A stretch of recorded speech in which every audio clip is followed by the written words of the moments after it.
Hi hello அனைவருக்கும் வணக்கம். இன்னைக்கு நம்ம பார்க்க போற பதிவு என்னதுன்னா, நாம் சிவ வழிபாட்டில் ஏன் குங்குமம் வழங்கப்படுவது கிடையாது என்பது நம்ம இந்த பதிவுல தெரிந்து கொள்ளலாம். சிவ வழிபாடு என்பது தனித்துவமான வழிபாடு ஆகும். சிவனுக்கு செய்யப்படும் அபிஷேகம், பூஜைகள் ஆகியவற்றிற்கு பயன்படுத்தப்படும் ஒவ்வொரு பொருளுக்கும் ஒவ்வொரு விதமான பலன்களை தரக்கூடியது ஆகும். சிவ வழிபாட்டில் மிக பிரதானமாக கருதப்படுவது திருநீறுதான். சிவ வழிபாட்டில் தாளம்பூ, துளசி, குங்குமம், மஞ்சள் உள்ளிட்ட பொருட்கள் கண்டிப்பாக பயன்படுத்தக்கூடாது என சொல்லப்படுகிறது. இவற்றை பயன்படுத்துவதால் சிவனின் கோபத்திற்கு ஆளாக வேண்டியிருக்கும். எதற்காக சிவ வழிபாட்டில் குங்குமம், மஞ்சள் பயன்படுத்தப்படுவது கிடையாது என்பதை நம்ம இந்த பதிவுல தெரிந்து கொள்ளலாம். சிவபெருமானின் ஆசீர்வாதம் நிலைத்திருக்க சில குறிப்பிட்ட பொருட்களை மட்டுமே சிவ வழிபாட்டில் வழங்க வேண்டும் என்பது நம்பிக்கை. சிவ வழிபாட்டில் முக்கியமாக சந்தனம், வில்வ இலை மற்றும் பச்சரிசி திருநீறு ஆகியவை பயன்படுத்தப்படுகிறது. சிவன் கோவில்களில் திருநீறு மட்டுமே பிரதான அபிஷேகம் பொருளாகவும் பிரசாதமாகவும் வழங்கப்படும். ஆனால் மஞ்சள், குங்குமம் வழங்கப்படாது. சிவ அபிஷேகத்திலும் இவற்றை பயன்படுத்த மாட்டார்கள். அம்பிகைக்கான வழிபாட்டிலும் அபிஷேகத்திலும் மட்டுமே இவை பயன்படுத்தப்படும். ஏன் சிவ வழிபாட்டில் இவை பயன்படுத்துவதில்லை என்பதை நம்ம இந்த பதிவில் தெரிந்து கொள்ளலாம். குங்குமம் அழகின் அடையாளமாக கருதப்படுகிறது. மேலும் நல்ல அதிர்ஷ்டத்தை தருகிறது. குங்குமத்தை திருமணமான பெண்கள் பயன்படுத்துகிறார்கள். குங்குமம் பெண்பால் என்று கருதப்படுகிறது. சிவபெருமான் முற்றும் துறந்தவராக கருதப்படுகிறார். எனவே குங்குமம் சிவ வழிபாட்டில் வழங்கப்படுவது இல்லை. குங்குமம் என்பது மஞ்சளில் இருந்து தயாரிக்கப்படும் பொருளாகும். சிவலிங்கத்தின் மீது மஞ்சள் அர்ச்சனை செய்தால் சிவனை வழிபட்ட பலன் நமக்கு கிடைக்காது என்றும், சிவன் கோபம் அடையலாம் என்றும் நம்பப்படுகிறது.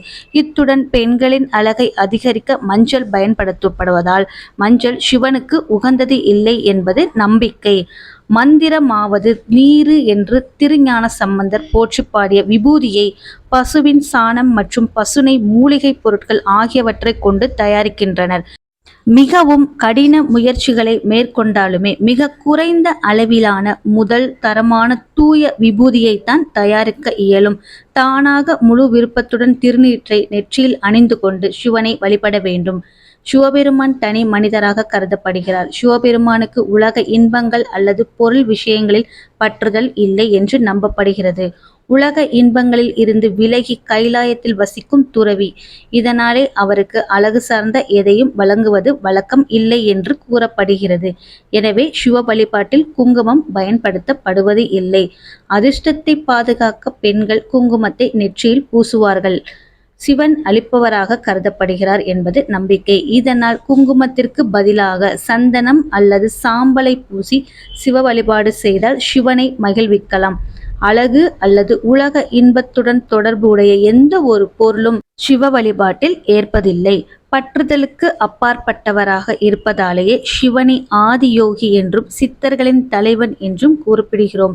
சிவ வழிபாட்டில் குங்குமம் தடை செய்யப்பட்டாலும் மறுபுறம் அன்னை பார்வதிக்கு குங்குமம் கண்டிப்பாக அளிக்கப்படுகிறது. இப்படி செய்வதால் அன்னையின் அருளுடன் சிவபெருமானின் அருளும் நமக்கு கிடைக்கும். ஏனென்றால் பார்வதி தேவி சிவனின் பாதியாக இருப்பதாலும் பார்வதி தேவிக்கு பிடித்தமான பொருள் குங்குமம் என்பதாலும் பரிபூர்ண அருள் நமக்கு கிடைக்கும். சிவனின் சொத்தாக கருதப்படும் திருநீற்றை கோயிலில் வாங்கியதும் நெற்றில் இட்டுக்கொள்ள வேண்டும். கண்ட இடத்தில் போடக்கூடாது. தினமும் சிவன் சொத்தாகிய திருநீற்றை அணிந்து வந்தால் நாமும் நம் குலமும் சிறந்து விளங்கி மறுபிறவி இல்லாத நிலையை அடைய முடியும்.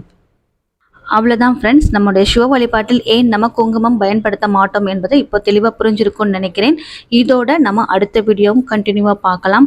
அடுத்த வீடியோ என்னன்னு கேட்டிங்கன்னா, நம்முடைய வீட்டில் தெய்வ நடமாட்டம் இருப்பதற்கான சில அறிகுறிகளை பற்றி தான் பார்க்க போகிறோம். தெய்வீக சக்தி வீட்டில் குடிக்கொள்வதும் எப்பொழுதும் உங்களை சுற்றி இருப்பதும் மிகப்பெரிய விஷயம்தான். இது அனைவருக்கும் நடந்து விடாது. ஒரு சில அறிகுறிகள் மூலம்தான் நம்ம இதை தெரிந்து கொள்ள முடியும். அப்படி இருந்தால் அந்த தெய்வீக சக்தியை பலப்படுத்துவதற்கான வழிபாடுகளை நீங்கள் அடிக்கடி உங்கள் வீட்டில் செய்ய வேண்டும். நம்முடைய வீட்டில் நல்ல நிகழ்வுகள் நடக்க வேண்டும், மகிழ்ச்சி நிம்மதி நிலைத்திருக்க வேண்டும், வளர்ச்சி அதிகரிக்க வேண்டும் என்றால் அங்கு தெய்வீக சக்தியும் நேர்மறை ஆற்றலும் நிறைந்திருக்க வேண்டியது மிகவும் அவசியமானது. நம்முடைய வீட்டில் குலதெய்வம் மற்றும் காவல் தெய்வம் மற்றும் இஷ்ட தெய்வங்களின் அருள் நிறைந்திருக்க வேண்டும் என்பதற்காகத்தான் தெய்வீக சக்தியை ஈர்க்கும் விதமாக வாஸ்து பார்த்து வீட்டின் பூஜை அறையை அமைக்கிறோம். தெய்வீக அருள் நம்முடைய வீட்டில் குடியேற பூஜை அறை மட்டும் சரியான திசையில் இருந்தால் மட்டும் போதாது. தினமும் விளக்கேற்றுவது, தீபதூப ஆராதனைகள் செய்வது, மந்திர ஜபம் செய்வது, இதையெல்லாம் செய்தால் மட்டும்தான் தெய்வ படங்கள் அல்லது சிலைகளில் தெய்வீக சக்தியை கொண்டு வந்து நிலைநிறுத்த முடியும். அனைவரின் வீடுகளிலும் தான் விளக்கேற்றி பூஜை செய்து வழிபடுகிறோம். ஆனால் நம்முடைய வீட்டில் தெய்வீக சக்தி உள்ளதா இல்லையா என்பதை நம்ம எப்படி தெரிந்து கொள்ள வேண்டும்? இதற்கும் வழி உள்ளது. சில குறிப்பிட்ட அறிகுறிகள் அல்லது நிகழ்வுகள் உங்கள் வீட்டில் நடந்தால் உங்களின் வீட்டில் நல்ல சக்தி, தெய்வீக சக்தி நிறைந்து உள்ளது என்று அர்த்தம். வீட்டில் தெய்வ சக்தி இருப்பதை தெரிந்து கொள்ள வேண்டிய சில முக்கியமான அறிகுறிகள்.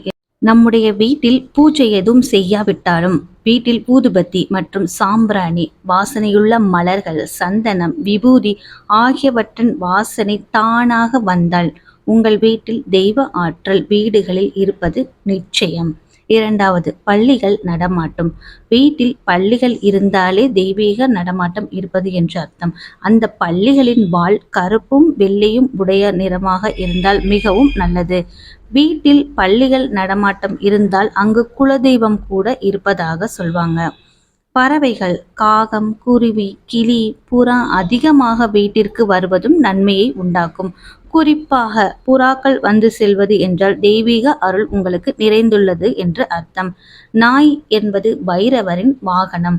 அதனால் நாய் வீட்டிற்கு வால் ஆட்டிக்கொண்டு நட்பாக அதிகமாக வருவதும் நல்ல சக்தி வீட்டில் இருப்பதன் அறிகுறியாகும். குறிப்பாக பசு வருவது மிகவும் நல்லது. வீடு சுத்தபத்தமாக இல்லாமல், துர்நாற்றம் இல்லாமல், சமையல் அறை மற்றும் குளியல் அறை தண்ணீர் இல்லாமல் இருந்தாலே அந்த வீட்டில் நிச்சயம் தெய்வ சக்தி இருக்கு என்று அர்த்தம். வீட்டில் யாருக்காவது கெட்ட விஷயங்கள் நடக்கப் போகுது என்றால் முன்கூட்டியே கெட்ட கனவின் மூலம் உங்களுக்கு உணர்த்தினால் அது நல்ல சக்தி வீட்டில் இருப்பதன் அறிகுறியாகும். வீட்டில் ஒருவருக்கு இது போன்ற கனவு வந்தால் உங்கள் வீட்டில் தெய்வ நடமாட்டம் இருப்பது என்பது உறுதி. நாம் வீட்டில் ஏற்றிய தீபம் நேராக நின்று கொண்டு இருந்தால் நல்ல சக்தி உங்கள் வீட்டில் குடியிருக்கிறது என்று அர்த்தம். நம்முடைய வீட்டில் தெய்வ நடமாட்டம் இருப்பதற்கான சில அறிகுறிகள் இந்த பதிவில் நம்ம கேட்டு தெரிந்து கொண்டோம். மீண்டும் அடுத்த வீடியோவில் பார்க்கலாம். நன்றி, வணக்கம், தேங்க்யூ.